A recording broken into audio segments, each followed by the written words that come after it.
peu plus loin, vers l'île d'Olonne, Francis découvre de nouveaux habitants dans les méandres.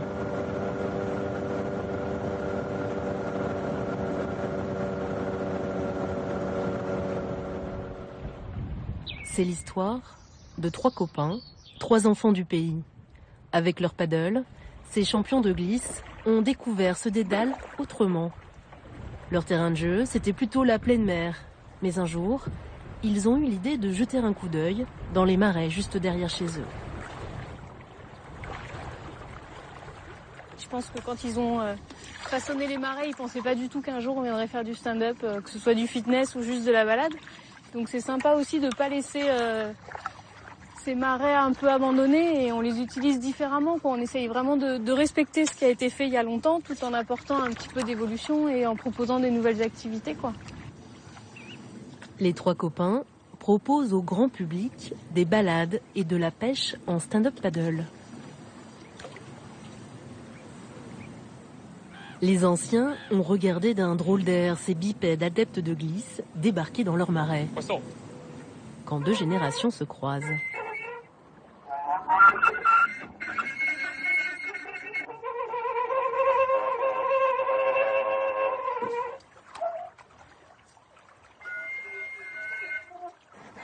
Moi, c'est l'ancienne méthode, là, maintenant, c'est la nouvelle.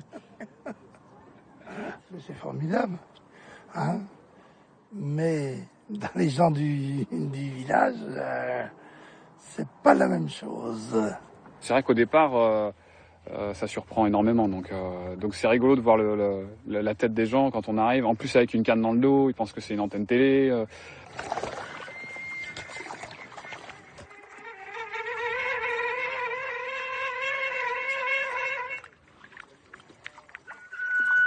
Bon alors, vous avez pêché là cet après-midi ?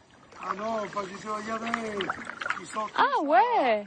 À boire à la surface. Ah oui, je les vois, ouais. On n'a pas la même utilisation du marais, mais au final, on s'y retrouve et c'est justement aussi l'occasion d'échanger avec... c'est l'occasion de rencontrer ces personnes. On n'aurait pas eu forcément l'occasion de le faire autrement qu'avec le stand-up. Et eux, voilà, ils découvrent le stand-up aussi. Ils se disent pas qu'on balaye la mer ou qu'on balaye la rivière debout sur notre planche. Donc voilà, c'est une belle rencontre. Moi, je pars du principe que les sanctuaires purs qui sont interdits au public, c'est pas forcément la solution ultime. Le stand-up, c'est un des moyens pour moi qui sont plus appropriés parce qu'à un moment donné, comme on tient à peine debout sur l'eau, on est forcément un peu plus humble qu'avec un engin motorisé qu'on maîtrise. Yeah.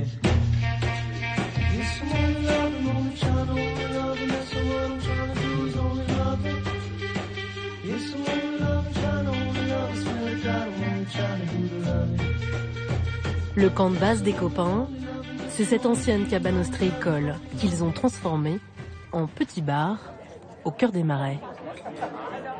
L'ancien maître des lieux, le voici Bernard. Il y a 2 ans, à cause d'un virus, toutes les huîtres de cet ostréiculteur sont mortes. Du coup, il a dû mettre la clé sous la porte. Ouais, là, c'est rien qui capte. Au départ, ça fait mal parce que c'est vrai. Même je revenais pas là.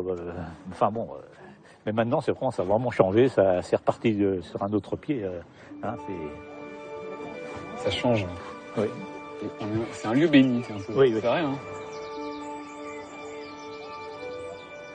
La cabane ostréicole est aujourd'hui devenue un lieu convivial où tous les amoureux du marais se retrouvent.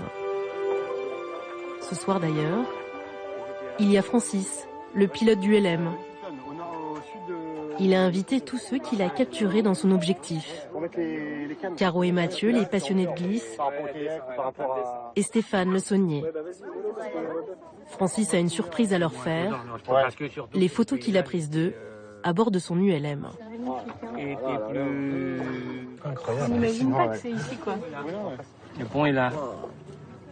On passe en voiture à côté et on n'a pas la même vue. On va aller voir. Enfin, on n'imagine pas tous les petits méandres qu'il y a, même si on sait qu'ils sont là, là de les voir vraiment, c'est... Oula. Ah ouais, on se rend vraiment compte de l'endroit où on est, quoi. Une photo. Voilà. On voit toutes les couleurs. Rose, orange. Ah, c'est hallucinant. Et gris. c'est beau ce travail. C'est vraiment beau. Ouais. J'ai l'impression de tranches de saumon fumé, moi d'être un peu un cornichon, quelque chose dans ce goût-là. Là, c'est la sauce ou la salade à voir. Je sais pas, c'est mon délire habituel. Francis n'a évidemment pas oublié Jacques, le pêcheur d'anguilles. Il lui a envoyé ses photos. Coucou, voilà les